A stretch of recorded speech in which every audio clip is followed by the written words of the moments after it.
Welcome to the Debt Doctor podcast, where we deliver the definitive prescription for navigating distressed real estate debt. I'm your host and America's most qualified debt doctor, Bill Bymel. I've spent my career investing in, diagnosing, and reviving thousands of distressed real estate situations. The Debt Doctor prescribes proprietary remedies to help you identify, acquire, and monetize undervalued real estate assets. Each episode gives you insider access to the strategies top cohorts use to transform market volatility into double-digit returns.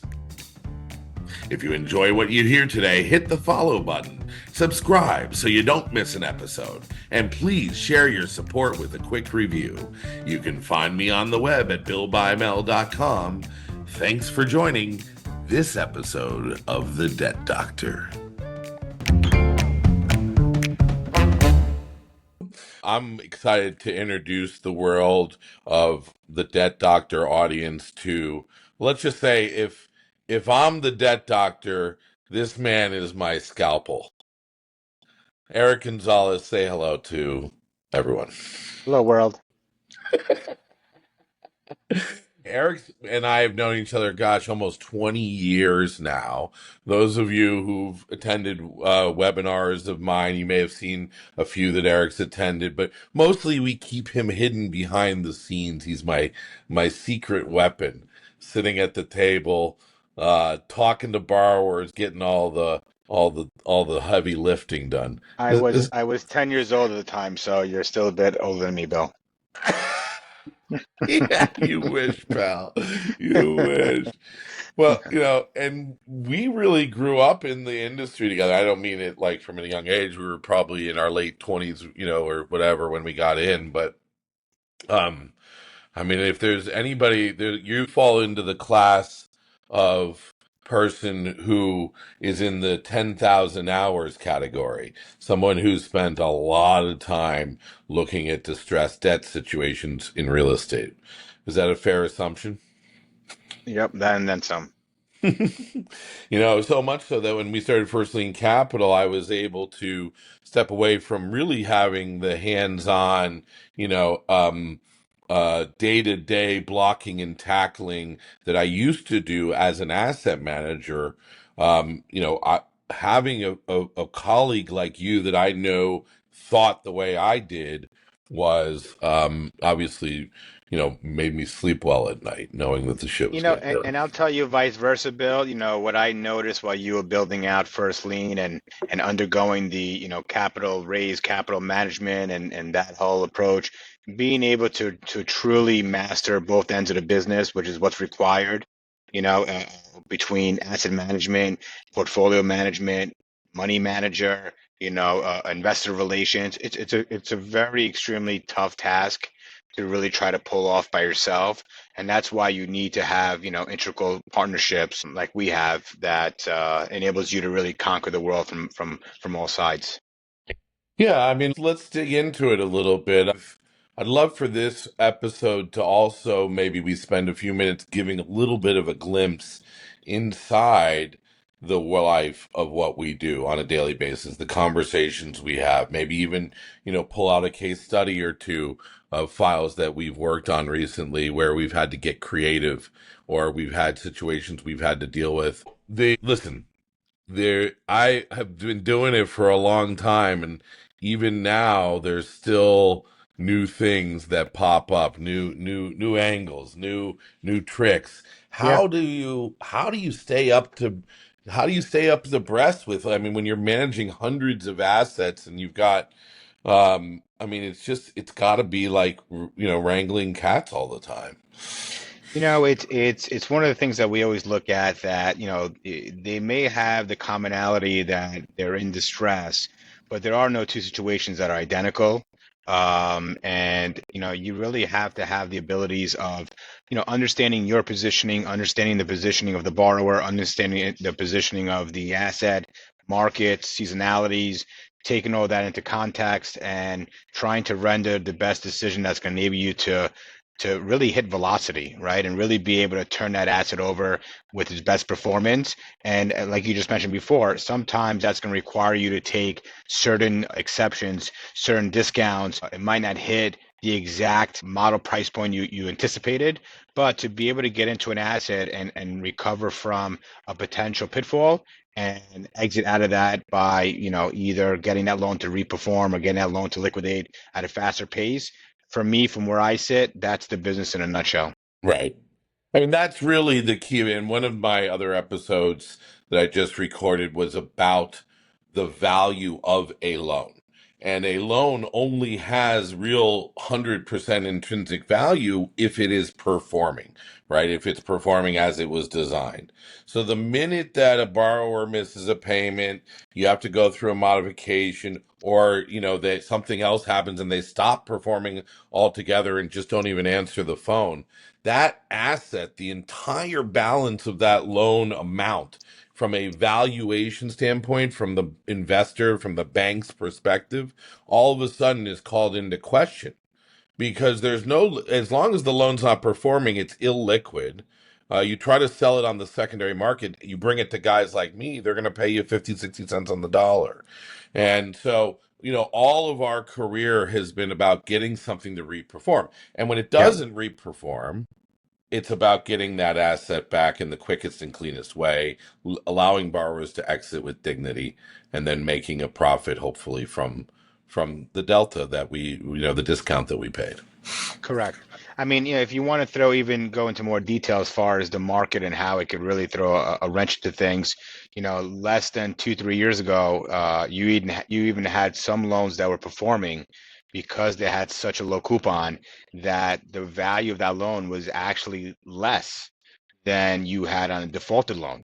So, it's very market driven. And, we've seen a lot of turbulent, headwinds in the last 5 years between COVID, rate hikes, inflation, things of that nature. So it's definitely been a ride, in the most recent years. Let's talk about that, your experiences more recently, and maybe you can even dig into a couple of examples that come to mind. I think it was a lot easier when we were buying 7% mortgages into a declining rate market 10 years ago. And Hmm. those were underwater. We were paying 60 Yep. cents on the dollar. We could discount, we could forgive debt, bring borrowers to even a lower rate, maybe 6%, 5%, make it more affordable, win-win, keep them in the house, get them reperforming, and then Yep. exit those as reperformers.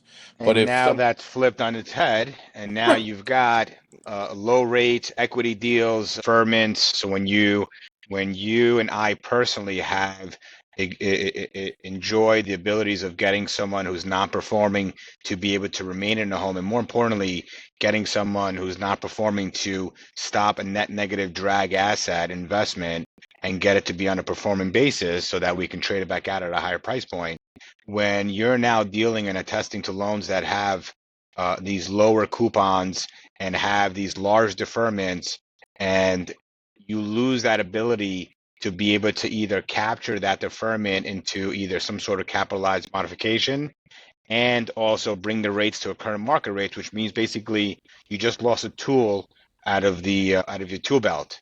So it's a very big deal.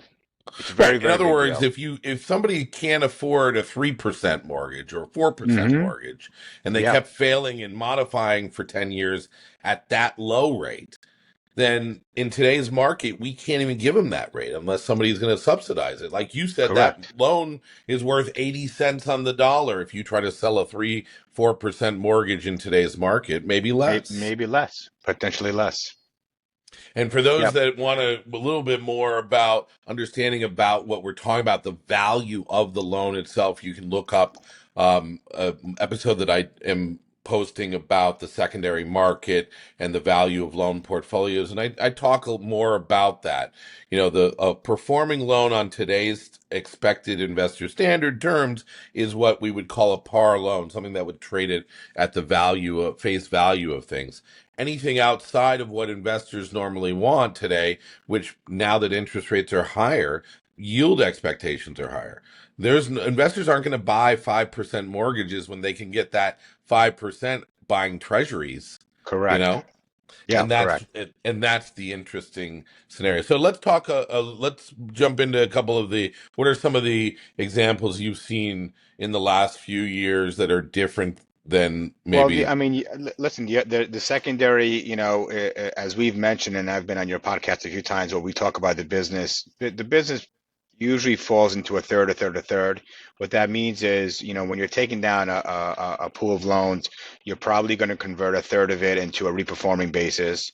You're probably going to convert a third of it into some sort of deed in lieu to an REO, real estate owned by the bank scenario. And then the last third, for multiple reasons, you're going to go into a foreclosure to foreclosure sale, either to a third party or to a reverting back to REO situation.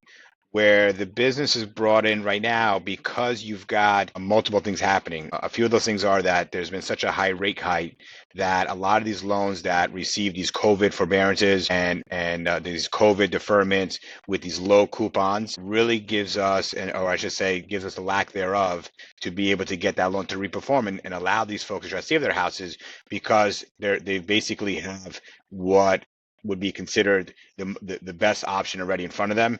And if they're defaulting on that, it's apparent that affordability is not there. Where that has an impact on us is because now that borrower that we were able to get them to keep in the home and manage and get a net negative drag asset into a positive no longer exists. Right. So we either have to get creative with the financing, extending out amortizations and terms and things of that nature. Otherwise, that's no longer an option. Then that bleeds into the secondary option, which would be a deed in lieu with a relocation with dignity event, having some sort of dollar amount incentives being provided to the parties. That's also become a challenge because now all of the areas that these parties may have moved to either the prices in those areas have gone up, and of course, if they were to even be able to achieve even another finance position, those rates are now double and triple what they currently had. So now when you're trying to relocate parties, either rentals have gone up or the pricing has gone up, or you've had this mass migrations into these other states. So that's driven pricing up. So that presents itself as a challenge for us to even relocate them. And then obviously foreclosure is always a challenge. We've always viewed as foreclosure as a losing proposition, both for the investment and also for the borrower, of course. But it's something that we try to avoid as much as possible. I guess if you're a credit union, if you can and you're balance sheeting loans for your own customers, then the yield on those loans is less important because you're never going to sell them. So maybe with your credit union clients, or if you picked up a few credit unions, or you could structure some modification programs that would work for them. They would just have to know that their that capital is limited in terms of its return. Let's talk about, like, not investors like ourselves who are already buying the debt at a discount. Let's talk about banks and credit unions, or bridge lenders, or investors, family offices who have bought these loans at par, who might have originated loans. And some of these folks I think you've had as your client, or you can even equate some of the guys that are competitors of mine who maybe overpaid for loans that were NPL.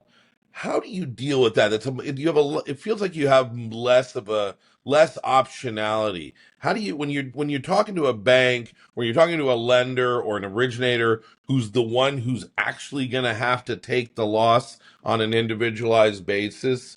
How do you navigate those waters when you have bank clients that you're doing? I believe no matter who your investor is, the business could be quite simple. It's just based upon economics. You know, uh, uh, how long it's going to take you to execute, and what those returns look like. Whether that's a losing proposition or not, it really should not have an impact on the decision itself. Ultimately speaking, you're going to end up in the same place. You want to Right. get there as quickly as possible. And as the old saying says, you don't want to throw good money at bad. So, you want to make sure you're out there, taking your first loss so that you're not sitting here, sitting while the knife is still dropping. Um, no matter who the investor is that I'm working with, that's my model. My model is it doesn't matter if it was your money, it doesn't matter if you bought at a discount. Ultimately speaking, you're in a certain position with this asset. Here are your options as far as an exit strategy, and what can we hit with velocity and be able to get in and out as quick as possible, where it's going to be mutually beneficial for the borrower and for us, and it's going to be a win-win for everybody involved.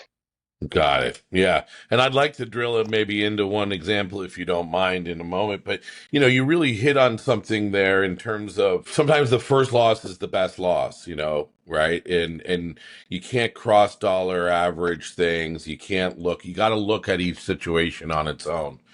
I would assume, I mean, I know from a specialty servicing point of view, and we're talking to investors or banks that are holding this paper marked at par, and all of a sudden it stops performing. They now are looking down the barrel of either having to capitalize that loan as non performing, do some kind of a TDR resolution, which is a kick the can down the road method. But often what we'll do is a two-pronged approach with bankers and investors where we'll say, listen, in 30 days, we could take this loan non-performing out to our broker channels and out to the buyers that we network with in secondary and provide a very indicative level of what the market will pay for that non-performing.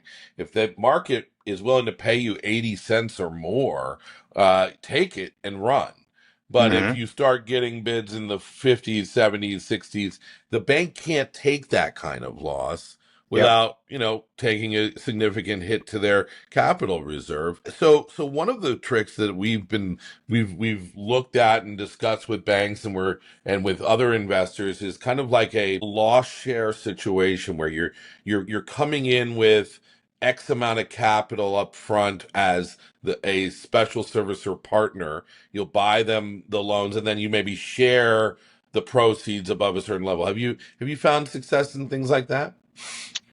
I have not gone down the route of going into some sort of JV profit sharing mechanism, really for the reason of, when you've got originators out there who are in a loss position, I find it to be a very tough conversation, and to get them sometimes to be realistic on what that loss is Right. presents its challenges to you. We've always done a success fee based type of fee schedule. What that's enabled us is to put our money where our mouth is.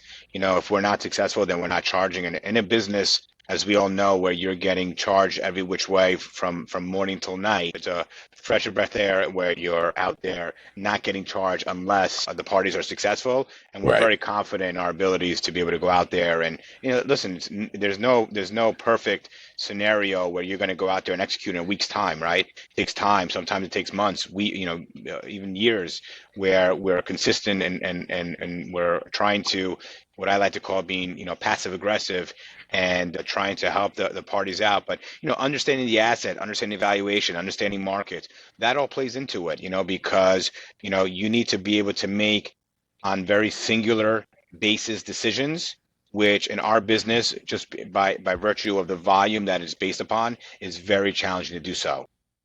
Yeah. No, So I'm that's not sure if that absolutely. not sure if that answers your original question as far as, dealing with these originators and credit unions and, their Well, mindsets. they've got to be looking at pools that, either they're going to take a big loss or some loss, Hmm. and I would think it's probably harder for them to take these small losses along the way. But I don't know, what the bank's attitude is, I the think I investor's think attitude the is. I think there's a very big difference between residential and commercial. You would have thought by now that commercial would have gotten way discounted back, and anybody who was holding that commercial paper would be willing to just let go of it, because, between carrying taxes and insurance on a commercial basis is a much heavier lift. We have not seen it. I think you would agree with me there. Right. Uh, on the residential side, I think part of what props that up, and I'm going to use that word prop very importantly, is, you've got such a lack of inventory out there where valuation is still running, and if you're sitting on, a bad debt of sorts, but the value of the underlying collateral asset is increasing, your mindset's going to be somewhat different. Right. Whereas if you start slipping into a declining market where values are dropping down, I think that's where you might see, all groups, not just credit unions and stuff like that. I think you'll see all groups be willing to unload, but ultimately speaking, you haven't seen that, right? You're still Right. seeing, very high demand. Again, it's very geographically based, but you're still seeing very incredible demand for real estate. And a lot of that has to do with court closures. A lot has to do with people can't relocate because they're already in a position to have a low rate. Even if they have equity, it doesn't make sense for them to sell because pricing has skyrocketed. Now you've got, inflation coming about, and you've got, turbulence in the markets. So, it's that wave that we're hitting is continually to ripple away. We haven't seen any, singularity scenario come about where the markets are really tipping over the scales, and valuations are being drastically reduced. You think this is the year finally? What do you think? I don't think so. Gave up on doomsday in Yeah. 2018, 19, Yeah. so listen, there in our business, like any other businesses out there, you've always going to have, a life happening, life scenarios, Sure. unfortunately, some good, some bad.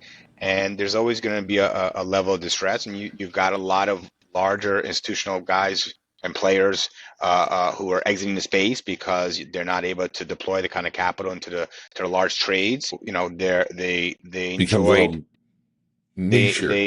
they they enjoyed the era of low to zero interest rates. I don't think you and I ever in our careers ever had the experience of having rates in twos and threes and fours and fives. We've always been accustomed to having rates at, Yeah. 8, 9, 10, 11, and 12, if not higher. So the business is kind of really playing into our favor right now.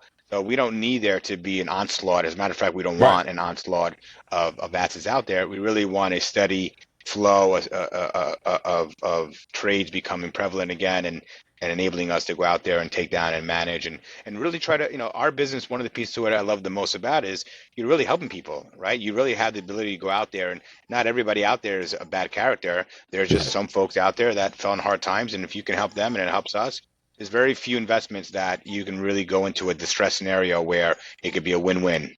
Yeah, that's so true. And because we have the asset-backed collateral, the collateral as our asset, it makes it an easier conversation for us. Because this is in many cases, whether it's a single-family home, a commercial, this is a lot of people's biggest investment in their lives. So they treat that Mm-hmm. very serious. Yeah. And for us to be able to help and work out and have people retain, we see it I am starting to see it a little bit in commercial, where bad more so on the bridge loan originations. I get a lot of commercial and residential bridge lenders out there just giving more money than they should have. And you're starting to see some backing up of that, some dislocation there. We know FHA loans that were originated in the last few years are all like there's like a greater than a 10%, I think like a 14% is the current default rate on that stuff. If that was 97% financing in the last few years and it's in default, that stuff's upside down.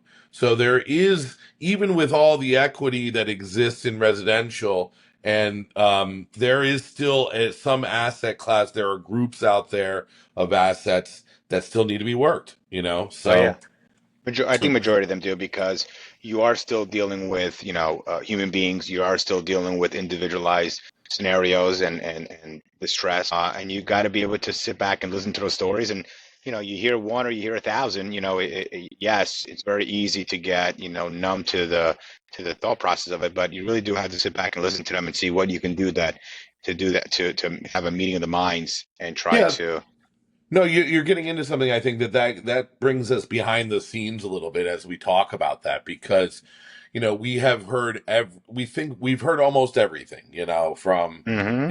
dog ate the homework to my wife took is living in the house and won't let me in, and but who knows, Yeah. or whatever the scenarios might be. You're right. People want to be heard. Borrowers want to be heard, and that's something that a lot Yeah. of servicers won't do, lenders won't do. And also, it's not only about hearing them to sympathize, it's looking for ways to solve the situation that works for both parties, right? Yeah. I would assume in many cases, it's about having a kind and frank conversation. So, and I think that's what you're alluding to, which I'm going to agree with you. I think sometimes they need to hear why they don't qualify, Right. you know, and at least if you start going through some sort of debt to income ratios with the parties and they're starting to tell you that, 80% of their income is going towards the housing payment, it's something that I find, having that realistic conversation with them of if you're spending this kind of money on your mortgage, you got no margin for any type of error or any type of savings. At the end of the day, all you're doing is paying an overpriced rent. But sometimes they want to hear that. They don't want to Right. just hear, you don't fit the criteria and therefore you don't qualify. And now they just have this question mark above their head. They need to hear exactly why it is and the rationale, and whether they accept it or not. That's not our job. At the end of the day, it is what it is. Yeah. And having real frank conversations with people really do make the difference. Do you have any specific recent deals that we should talk about as an example without giving away borrower information, just to give an idea of how you and I look at anything? I know that kind of puts you on the spot. I So, mean, it is challenging because we're dealing with different asset classes, right? Like, today we're dealing with a HECM loan, right? Obviously, that's going to have, drastically different parameters attached to it. We're dealing with a commercial loan after that. That's going to have drastically different parameters attached to that as well. But they all have that same rationale that I provided earlier, which is all it is an economic play, right? right. How do I maximize, what I need to do to get out of this loan at the quickest pace, make my returns, and go on to the next asset. How you achieve that and how you go about that. Yes, those are the variables, and that's where you do need to have a firm understanding of all the parameters, who the parties are, what they're looking to achieve, what are the what are the optionalities that you can possibly visit beyond maybe what their direct interests are. But the only way to do it is to have conversations, and I personally jump on calls with people, borrowers, all day long, attorneys all day long, to figure out what that meeting of the mind is. Right, right, right. I mean, listen, like you said, it's a gift to borrowers to have a lender or special servicer, whichever hat we're wearing, to be there to talk and take that moment and customize your bespoke resolution. That's good for the lender. It minimizes loss. It's the definition of loss mitigation. Mm-hmm. And it's Mm-hmm. good for borrowers because it gives somebody the kind of thing that doesn't really exist a lot in America these days, which is real customer service, real attention to their specific individual needs. Yeah. You already predicted that we're not going to have a real estate crash. Certainly not in residential. I'd probably agree with you on that. But any other bold predictions for the rest of 25? I wouldn't call it bold. I think it's pretty common. I think we're going to have some turbulent times. I think you're going to have some inflationary results from the tariffs, and that's going to create increased inflation, which is going to have people naturally pull back. But I think that'll be somewhat short term in the next 2 years. I think it's good for America to focus on America and production. I understand that we're the type of country that enjoys services, and that's a great thing. But I also think that I bought my kid and his friend a pie pizza last night, and it cost me $40 for a pie pizza and a soda. For the average family, I don't think that should be the case. So it's for the better good of all, and I think people need to understand that. But as far as having an impact and implication on the market, I think everything being consistent. I think that it's probably going to keep the markets where it's at, might flatten out. Obviously, you and I have seen areas like Florida where the mid to high rise condos and things of that nature are really taking and suffering losses of 20 and 30%. So DC is another area that we're being very concentrated Mm-hmm. on our focus as well. So yes, there's going to be pockets where you're going to see more distress. I think overall, though, I think the market's going to stay pretty flat. I would love nothing more than to see something outside of real estate be cause the markets to normalize in other asset classes and really kind of bring about a re-strengthening of the dollar. Right now, this, like you said, the cost, you and I can afford that pizza. I don't know how the average Americans make getting by these days. Yeah. Just going to be more debt. Well, as I said, if I'm the debt doctor, not only are you the scalpel, you're the MRI machine. You're the whole frickin' hospital, bro. Yeah. Yeah. Thanks Appreciate for that. being with me, pal. We'll talk Always, soon. always. Thank you, bud. That's a wrap of today's episode of Debt Doctor. I enjoy bringing this content to you each and every week, and I really appreciate you tuning in. Remember to follow us so you get notified whenever new episodes release. If you haven't already done so, please share one of your favorite episodes with a friend, family, or colleagues. And if you don't mind, leave us a positive review on Apple, Spotify, or whatever your favorite listening platform might be. Until next time, thank you for investing your time with us on The Debt Doctor.